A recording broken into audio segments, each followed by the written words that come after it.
Hi there. Greetings, everybody. Want to welcome you all here to the Prog Monster. My name is Murph. I am the host of this show. So, we're here to do an episode of Who Did It Better. This is a show I do every Friday night, in which Ben, my subscriber, gives me a song and usually gives me two artists that did the version of the song, and I have to pick one who did it better.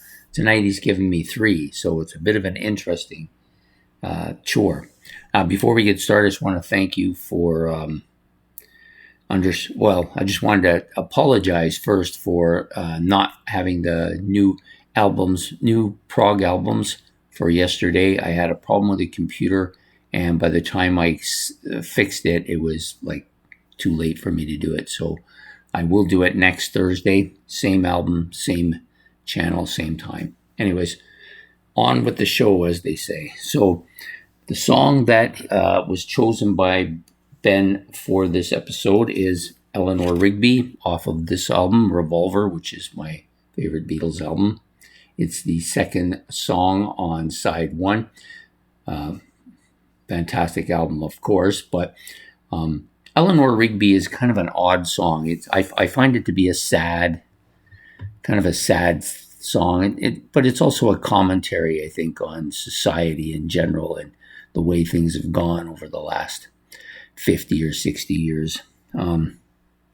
People living alone in solitude, and that's a common theme for many people. And the song Eleanor Rigby to me, is an iconic song because of that. So the Beatles version is pretty much driven by string instruments. You got your bass,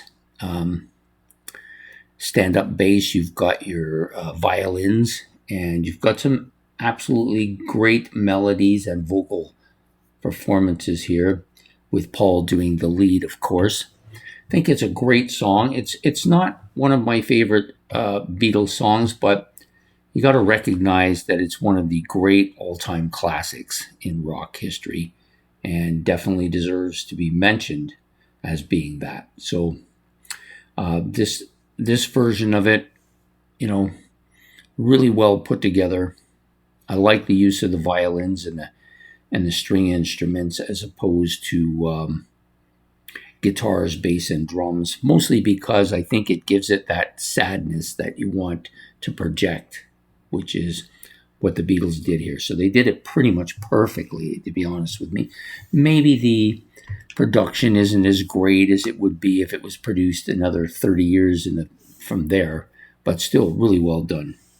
The second version of the song is by Zoot, which came out in 1971 on their Zoot Out album.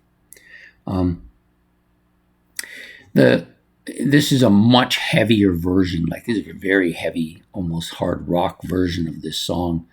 The guy's vocals are more almost metal-like sounding, very kind of almost hair metal sounding in some ways. The guitars are good, the drums are good. It's a pretty heavy version of the song. My problem with it is that it doesn't really represent the song very well. They've turned it into almost like a heavy metal song. It's not really, so it doesn't really capture any of the essence of what the song is about, nor does it give it that feeling of sadness, which is what I think it needs to have. So for me, this version is, although a strong version, really doesn't do the song justice. The next version is Alice Cooper. Alice Cooper's Art of McCartney is the name of the album, from 2014, so not so long ago, maybe a decade ago. And I think Alice pretty much gets the gist of what the song is about,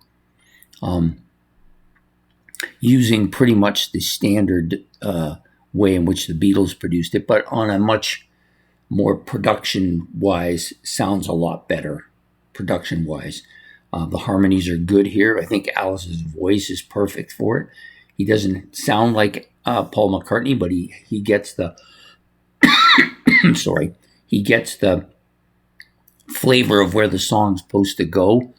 And I've always kind of liked Alice Cooper's voice. He has a strong voice. It can be craggy at times. It can be scratchy at times. It can be raw, heavy. But in this particular place, he's pretty much picked the area in which the song needs to be sung, and I think he gets the whole idea of where the song is supposed to go. Now, whether he does a better version of this than the Beatles did, it's tough for me to say. I enjoyed his version quite a bit, but if I can only pick one version, I would probably still pick the Beatles version. Very tough to beat the Beatles at their own game. And Eleanor Rigby is a special kind of song for them because they tried to capture a feeling on it, and I think they nailed it. And so very tough for somebody to come in and knock them off of that pedestal. So as much as I like the Alice Cooper version, I still think I prefer the Beatles version. So that's my pick for today. Who did it better? I think the Beatles still got it, nailed it, and very tough to replace. So that's my take on Eleanor Rigby today on who did it better. I hope you've enjoyed this episode. Please hit the like and subscribe. Sorry, tangled up there. If you want to make any comments about any of the three versions, you can, or you can just list them the way you think they should. Which one do you think did it better? And everybody's going to have a different take on it, and that's completely understandable. There's no wrong or right answer here. There's just your own preference. That's my preference. I hope you enjoyed it. We will see you all next Friday night for another episode of Who Did It Better. Take care. Have yourself a good one, and goodbye.